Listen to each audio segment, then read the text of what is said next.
Simon m'avons dit, comme le pasteur des églises de Kinshasa, et vous avez suivi ici en Angleterre la honte, le soi-disant, celui qui s'est fait passer pour le président du pasteur impudique est passé à la télévision aujourd'hui. Au lieu de parler sur la situation qui se passe au Congo, le Messie s'est contenté à nous parler si les gens étaient convertis. Pourtant lui-même il n'a jamais été converti. Il est derrière les femmes d'autrui et il est le représentant de la franc-maçonnerie ici au Congo, ici en Angleterre. Donc vous êtes bien branchés dans votre spéciale édition Breaking News, parce que normalement les dimanches nous ne présentons pas Breaking News, mais l'actualité oblige. Nous sommes obligés de vous présenter spécial Breaking News. Nous allons entrer directement en contact avec notre correspondance à Bruxelles, parce que ça chauffait aujourd'hui. Il y avait hier, plutôt samedi, il y avait marche hier, le samedi le 24 janvier, il y avait marche à Paris et puis à Bruxelles. Je vais tenter de rejoindre un de nos correspondants à Bruxelles. Il va nous relater qu'est-ce qui s'est passé. Alors bonsoir, bonsoir. Ouais, vous êtes en direct de Breaking News. Si vous pouvez nous donner la situation de la marche de Bruxelles hier samedi. Bon, les gens ont bien marché. C'était pour être, disons, sympathisant avec nos frères du Congo qui ont été tués par Joseph Kabila. La marche a été très bien et on organise encore une autre marche le 6, toujours pour soutenir nos frères du Congo. Donc voilà, c'était en tout cas très bien. Ils ont bien parlé aussi, le porte-parole des combattants de Belgique, M. Alongo, en dénonçant les crimes que Hippolyte Kanambe a commis au Congo, avec sa milice de Banyamulenge, y compris les Rwandais aussi. Ok. De la marche d'aujourd'hui. Ok, y a-t-il un mot pour ceux qui vont sortir le lundi, le 26? Qu'est-ce que vous leur dites? Tous ceux qui sont en Kinshasa, qui vont encore sortir, cette fois-ci pour aller chasser et les Kabila et tous les Rwandais génocidaires criminels qui tuent au Congo. Et pour les gens qui vont sortir le lundi, nous les encourageons aussi. Nous sommes des jours de terre avec eux.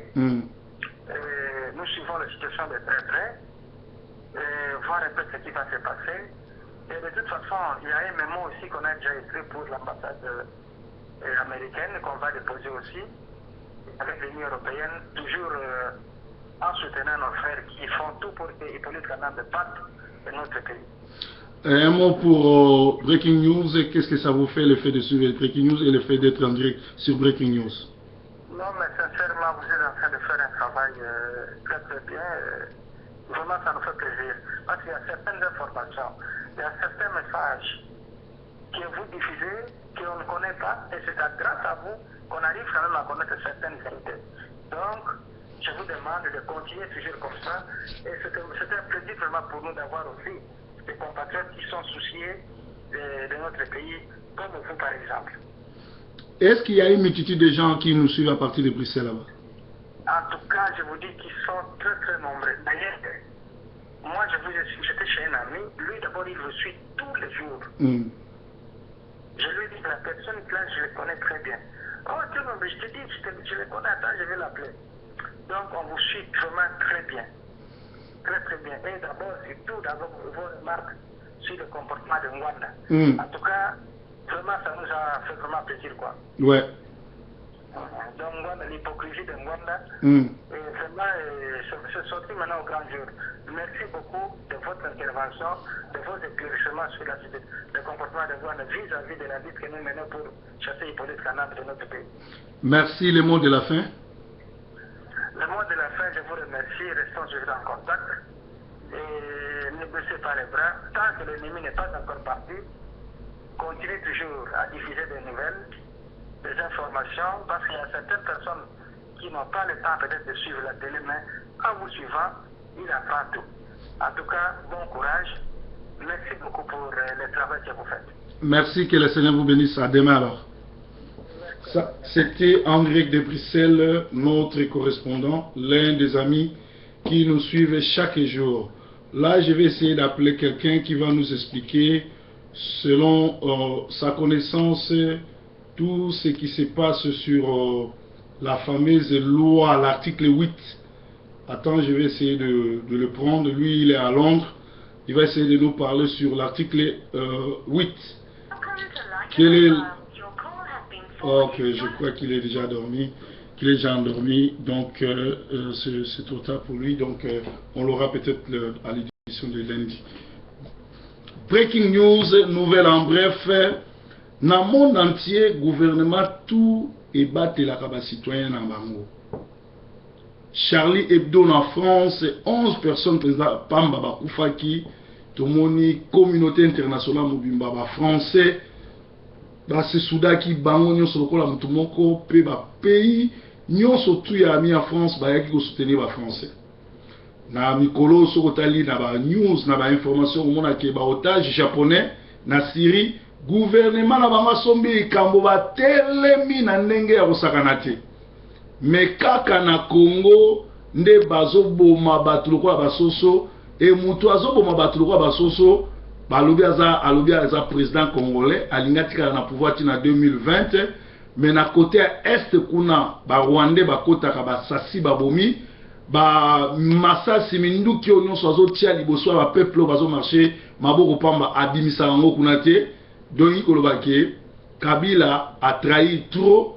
Kabila a sakani na biso, Kabila laksi bien kalingaka Congo te plaza congolais te parce que na simana ye tomoni ba Rwandais, tomoni ba Ougandais bazo profiter na Congo, pe tomoni ndenge abomi ba jeunes na biso plus de 200 jeunes congolais. Yamala tozo ba oyo ba kobima lelo lundi ba kobima lobby lundi.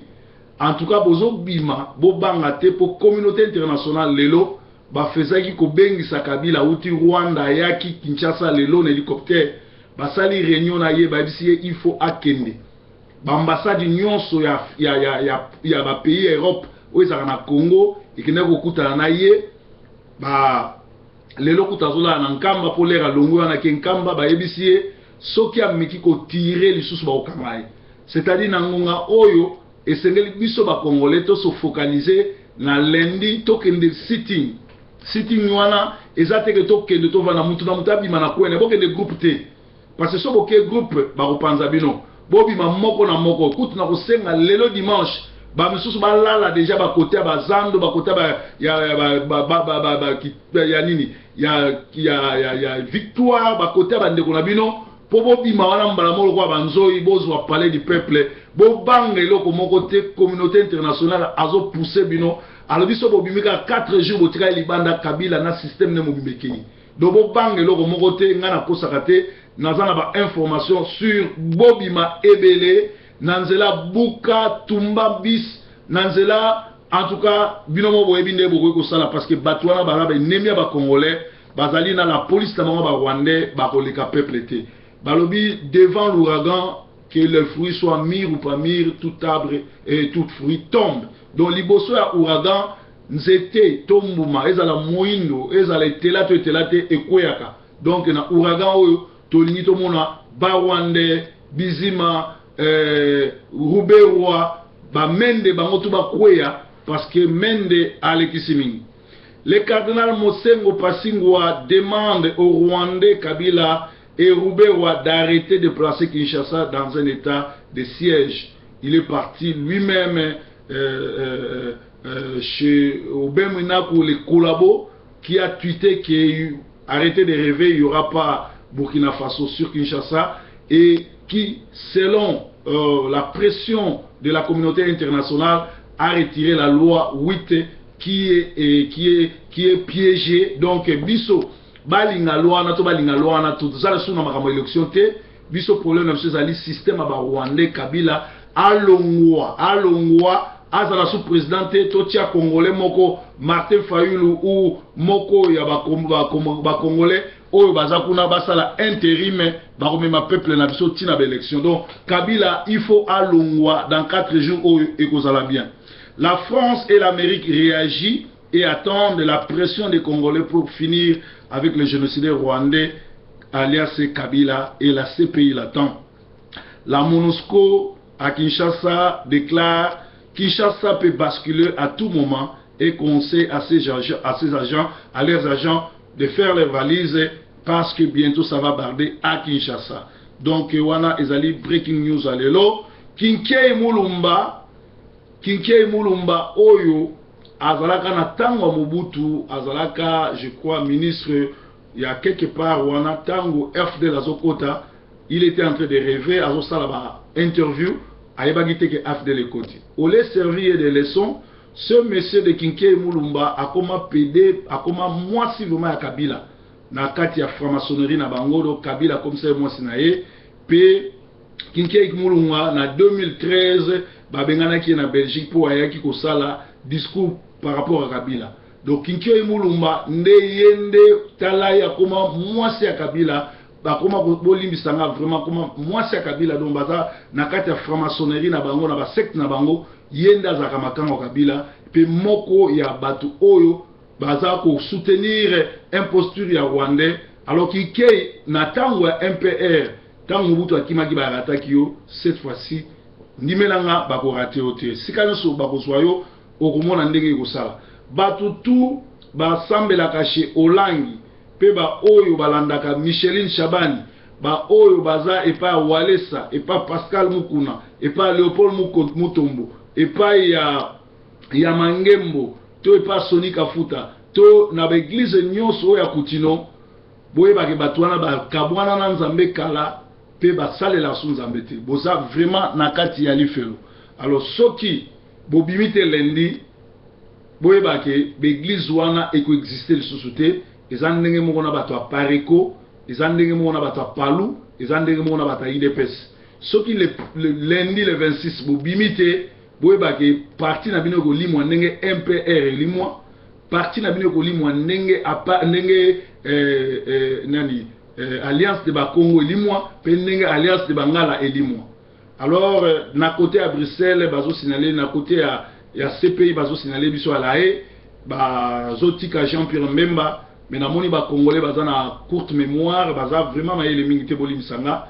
Jean-Pierre Mbemba aza sous na histoire a rejouer te na Congo parce que mitumba oyo bakila batu nyonso oyo itanga na Congo ezo tomber sur mutu na ye parce que na 2006 Aloba il a accepté l'inacceptable, c'est-à-dire il a pris l'argent na place comme président pe ba congolais ebele ba kufa banda 2006 stilelo makila batouane zo senga vengeance ça na mutu Jean-Pierre Mbemba to senga na Jean-Pierre Mbemba afuta ba soda nyonso to o ba kufa bambongo na bango afuta ba veuve na ba orphelin bambongo ba papa na bango pe aluka Nzambe ayoka nzembo oyo amadilo ayemba sambela kaka Nzambe ekote ya yende na aluka Nzambe azana histoire à jouer sur na Congo te a rêvé koutoute que un jour à Koki kozala même bourgmestre ya Kenge parce que Jean-Pierre Mbemba azali criminel plus que Kabila parce que bah azalaki na armée azalaki na mbongo azalaki na nyonso mais lui il a préféré l'argent pe tozo senga na CPI le quoi ba pesier nani ko ba pesier ba bimisier temporairement les razonga ba condamné pour na 10 ans parce que place à monsieur wana ils en prison j'ai parlé. Et quand wana tozana local news en Angleterre et quand yebsa petit na yo ya Noalaire oyo amipesa kombo ya Lumumba, un politicien qui se respecte ou bien un pasteur qui se respecte sera zolega na télévision akolata manette ya vue claire pour batuba monaye akolata ba zimel futite to ba manette tentete. Alors yé na mutu ba ayambi tellement ba yebi norme à télévision te. Et puis tu yebi bien que tant à la TV a tia manette tente pour na bomba zimele futi pour na bomba witi ya diamba za ranango pour miswe comme kabu kabu dikola ko mema bangi pe alobi azali nani comment on appelle ça alobi azali avocat. Alors ye souci les anines tant azole kana souci ne ali azwa mbongo ya cotisation. Et pourtant, na mboka o bato babosani yote oyiba mbongo ebele pe mwasi na yo azali collaboratrice ya Nkosi oyo amemela biso mugalo na mboka oyo. Donc ça ba traître yango ndeko moko pe abengaki na TV alobio ko leka su na TVT comme na Congo Sony sila bato basila Sony yango na bozo continuer ko leka na télévision. Alors et quand a pekisa ye aleka na TV na maneti pe pekisa ye atika komelaka bangi ezo sala bien te. Alors, les ridicules ne tuent pas au Congo.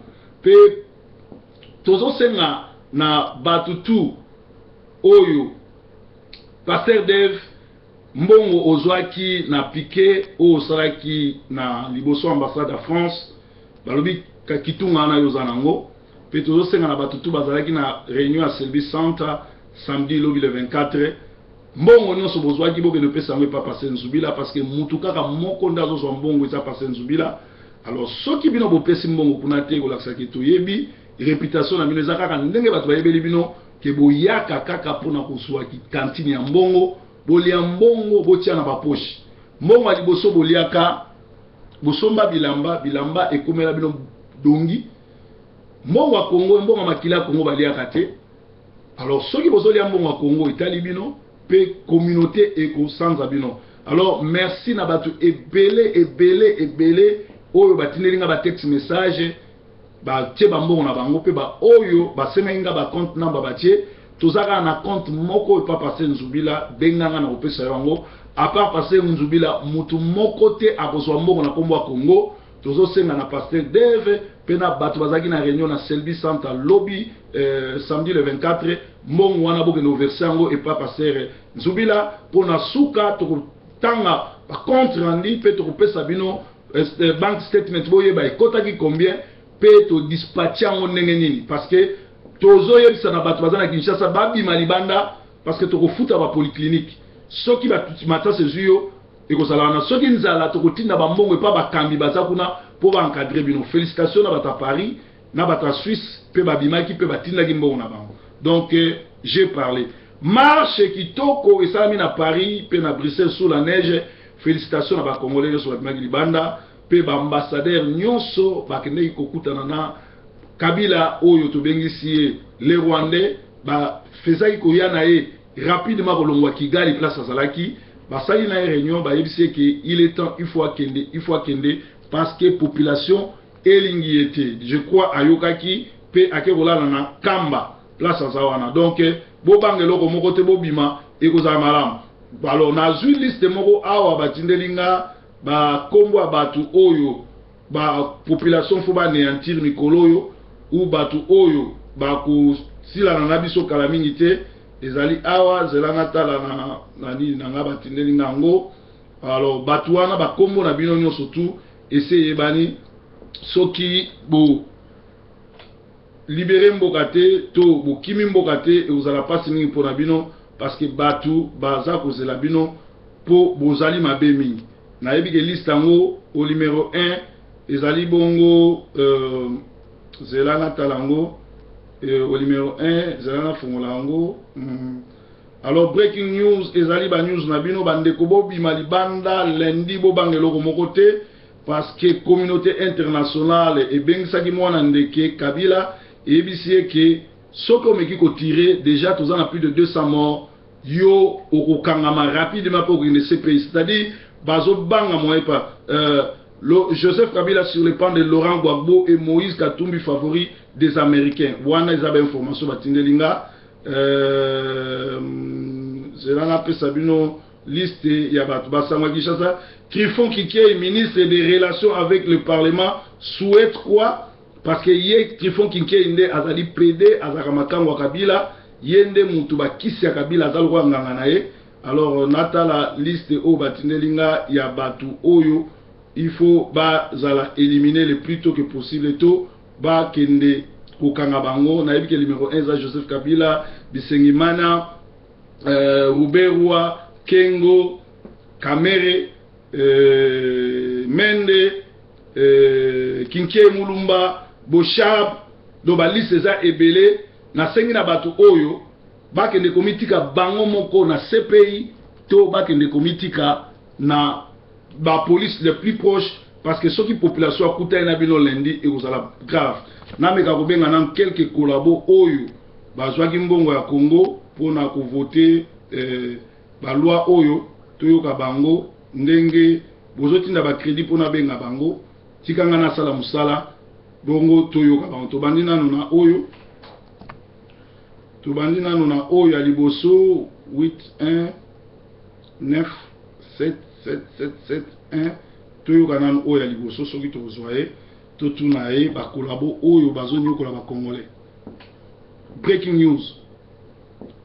Congolais nyonso bima po eza mokolo ya libération. Lundi bima toza na mbongo ebele ya kozwa bino na soin. Toza na mbongo ebele bakangi fona zo banga koyamba bamoni numéro nanga na meka deuxième numéro. Congolais bima parce que eloko moko ekotelemela bino lisusu eza te tobengana bakanambe po basali baventure ebele ekomi na ngonga oyo biliaki bango bikoki parce que peuple basakanaka na ye te yoko oloba te kozali président mboka mais ozoboma bakongolais oko oloba te kozali congolais na ngongo ozosilisa bana musée ozosilisa bakongolais bajomi ndongala baa na prison be ba M23 oyo baboma bato baza libanda. Alors lundi tosila na système ya Kabila toyoka nanu kolabo oyo soka kozwa phone moko bato baleki ba 100,000 na parlement pour nous voter loi na éviter soka boyamba. Congolais bima lundi mbongo hôpital ezali ko bangelo ko mokote communauté internationale azana azo c'est la botia pression pour système ya bato oyo esila bazo banga ko yamba. Donc lundi oyo Congolais nyonso to abima libanda to tia kanambe libanda na système na ye aza e pa bakimbangisa sa zongaki parce que lelo ba américain bakende ko mona ye pona ko yebse ke abomi mingi il faut abima akende. Alors sans tout Thomas buka mona buka kukila bana na Congo bobima ebele bana poto bana mbongo pona ko tia bino na soin bana poto bana mbongo pona pesa bino bilo kolia to ça la révolution. Vive la révolution, vive le Congo, Kabila dégage. Bye bye.